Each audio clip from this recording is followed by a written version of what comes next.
Sejam bem-vindos a mais uma edição do Cidadania, o quadro que tem como objetivo aproximar você, cidadão, do conhecimento dos seus direitos. Hoje, aqui nos nossos estúdios, nós estamos recebendo a doutora Rejane Griel, ela que é advogada especialista no direito do trabalho e direito previdenciário. Doutora Rejane, seja muito bem-vinda ao Cidadania. Muito obrigada, uma honra, um prazer estar aqui para a gente trocar umas ideias. Muito bem, então a gente já começa perguntando uma dúvida que tem chegado muito aqui no Cidadania. Doutora Rejane, dá para falar um pouquinho ainda, um pouquinho precipitado, mas dá para falar um pouquinho sobre a reforma da Previdência Social? Então, essa é uma matéria em pauta, uma matéria que está bastante discutida, afinal de contas nós temos aí, o que nós temos visto na mídia é a discussão a respeito da proposta do Executivo, que foi enviada para o Legislativo. Então, essa discussão toda que nós temos assistido, ela se limita à proposta do Executivo, não está aprovado 100%. Nós ainda vamos passar aí por um período do Congresso Nacional, que vai analisar aquela proposta. Então, é preciso esperar um pouco, né? Porque nós acreditamos, os especialistas acreditam bastante que haverão mudanças nessa redação do Executivo. Entendi. Então precisa realmente tomar um pouquinho mais de cuidado. Às vezes tem até notícias no meio que nem vai ser dessa forma que vai realmente ser aprovado, então precisa realmente aguardar um pouco. Por exemplo, né, o benefício assistencial, o LOAS, pela proposta que foi apresentada pelo Executivo, há uma mudança significativa, que ele começaria com o valor de meio salário mínimo. E nós já assistimos, já ouvimos alguns debates de que o Legislativo vai tentar mudar isso, porque o LOAS ele representa o mínimo para a sobrevivência. O LOAS é um benefício assistencial, né? Então ele é um amparo social, ele não está no rol dos benefícios previdenciários, mas ele significa um mínimo, né, para a dignidade da pessoa humana. Então, esse é um dos assuntos que acreditamos que não vai passar da forma como está proposta. Ou seja, por enquanto, são especulações e discussões sobre aquilo que o Executivo está apresentando. Lembrando, importante o cidadão saber que a reforma previdenciária ela já vem sendo discutida há muitos anos. Já nos governos anteriores, a reforma previdenciária já vinha sendo apresentada como uma necessidade. Então, a reforma previdenciária ela não é uma proposta do governo que entrou, do governo federal que entrou. É uma proposta que já vem há muitos anos e que agora, então, chegou o momento de que precisa ser analisada realmente, porque a nossa Previdência precisa de algumas mudanças. Sim. Doutora Rejane, você que é especialista em direito previdenciário, a gente vai aproveitar então já para falar um pouquinho, você já começou comentando sobre o que é o LOAS, mas quem realmente pode ser alcançado por esse benefício? Que não é um benefício, explica para a gente direitinho. Isso, nós chamamos de LOAS e acabamos chamando de um benefício assistencial, um benefício de amparo social, é um benefício que ele é destinado para pessoas portadoras de deficiência ou idosos com renda que não pode ultrapassar 1/4 do salário mínimo. Esses são requisitos básicos. Lógico que tem todo um trâmite, toda uma análise social, né? A pessoa faz esse requerimento junto à Previdência, ele tem que também passar pelo CRAS para ele ser classificado como uma pessoa de baixa renda. Então, existem ali uns requisitos. Essa pessoa, normalmente, ele não é um contribuinte da Previdência. Ele não contribui mensalmente, mas ele está classificado dentro ali da categoria de portadores de deficiência que não conseguem trabalhar, não tem uma condição de trabalho, e idosos. Então, fica dentro desses requisitos básicos. E aí agora existem os benefícios, um rol de benefícios que as pessoas também passam a ter direitos, mas aí são outros requisitos.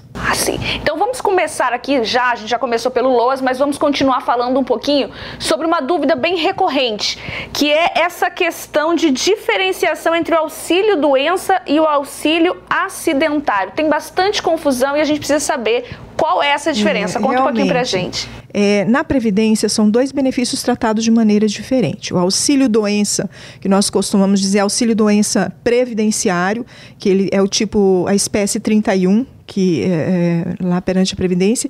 O auxílio-doença previdenciário é aquele benefício destinado para aquelas pessoas que, de repente, elas adquirem alguma doença que não está relacionado a acidente do trabalho ou não está relacionada a uma doença adquirida no trabalho, que nós chamamos de doença ocupacional. Então, digamos lá, a pessoa é contribuinte previdenciário, contribui mensalmente, e ele fica doente por alguma razão. Deu lá um problema, né, alguma patologia qualquer que não seja relacionado a acidente. Então, ela vai pleitear o auxílio-doença. Esse auxílio-doença, ele entra como auxílio-doença previdenciário. O auxílio-doença acidentário, como o próprio nome já dá a indicação, ele é proveniente daquela necessidade que o cidadão segurado do INSS tem de se afastar do trabalho, mas essa necessidade de afastamento foi decorrente de um acidente. Então, vamos lá falar dos acidentes. Pode ser um acidente do trabalho, está lá no trabalho, acontece um acidente, ele tem que se afastar acima, é importante lembrar que esse afastamento tem que ser acima de 15 dias, então tem que ser laudado, o médico vai dizer a necessidade de afastamento. Se esse afastamento for ultrapassar 15 dias, então, a partir daí ele passa a receber o benefício de auxílio-doença acidentário. Outra situação, se for reconhecida uma doença adquirida na empresa, um problema de saúde que for diagnosticado, que foi adquirido com a atividade laboral. A doença ocupacional, ela é equiparada a acidente do trabalho. Então, também daria direito ao auxílio-doença acidentário. Outra modalidade, a pessoa está a caminho do trabalho ou voltando do trabalho.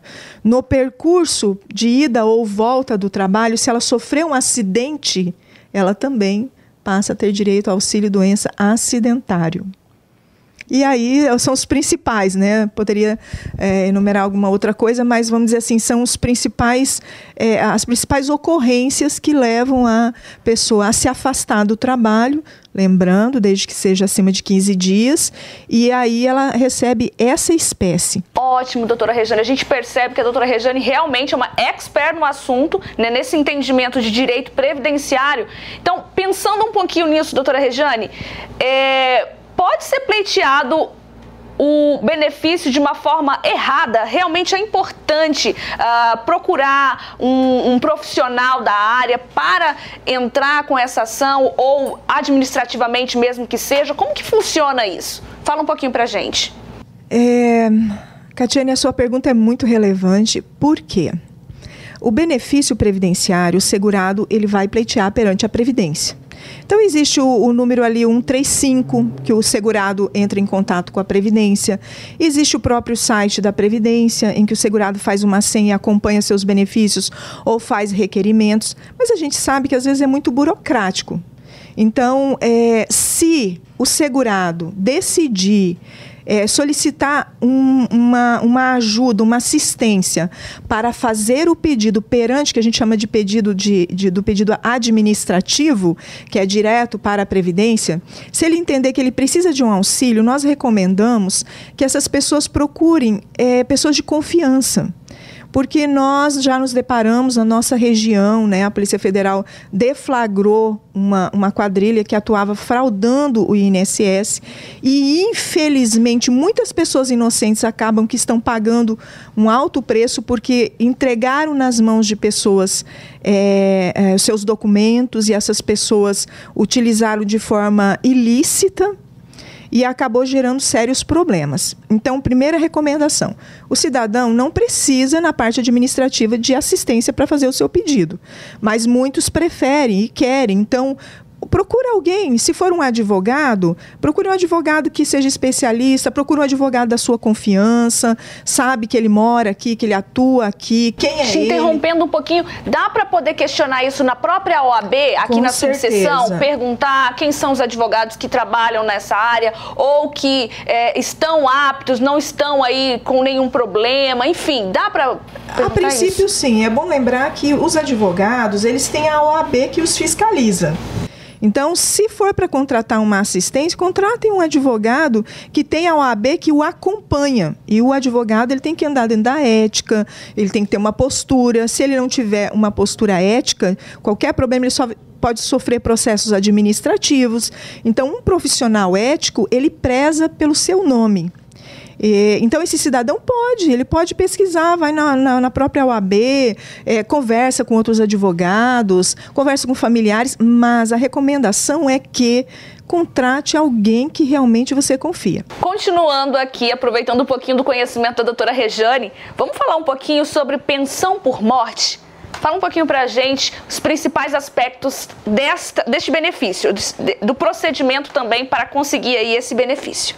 Então, a pensão por morte, quem tem direito? Digamos que o segurado, primeira coisa, é importante frisar que para alguém ter direito à pensão por morte, a pessoa que deixou essa pensão, vamos colocar popularmente falando assim, ela era segurada, ela era contribuinte da Previdência. Então, ele era contribuinte da Previdência, esse cidadão, e vem a falecer. Se ele tem filhos menores, os filhos têm direito à pensão.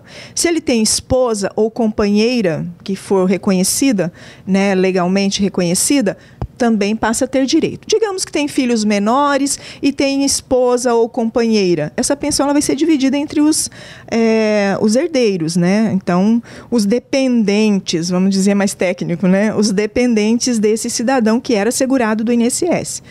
Então, se ele for solteiro e os pais forem declarados dependentes, os pais podem vir a ter direito. Isso é bem mais difícil, né? Mas a gente tem casos judicialmente reconhecidos que, se os pais forem declarados como dependente, esse cidadão era contribuinte, morava com os pais e os pais dependiam da renda dele, os pais podem vir a ter direito à pensão por morte. Que bacana, mais conhecimentos aí trazidos pela doutora Rejane, são muitos benefícios, tem muita coisa que a gente poderia aqui falar, mas realmente o nosso tempo não nos permite, então eu só gostaria de agradecer a presença da doutora Rejane aqui no Cidadania, é um prazer tê-la aqui e eu espero que você esteja aqui com a gente durante muito tempo. Doutora Rejane, muito obrigada.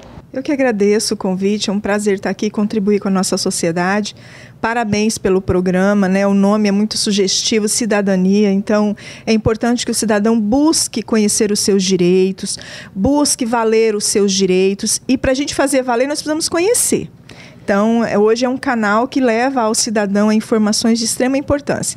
Esse assunto que nós estamos falando, que nós discutimos aqui, foram pinceladas, né? Logicamente, existem muitos outros detalhes a respeito, mas eu motivo aí o cidadão a procurar, né? Procure a própria Previdência, faça pesquisa, ligue no 135, procure profissionais éticos para trocar ideia. 135 é o telefone? É o telefone da Previdência. Olha só, 135. A gente vai colocar aqui na tela, 135, telefone da Previdência Social. Para a pessoa tanto tirar dúvidas a respeito dos benefícios, até para requerer.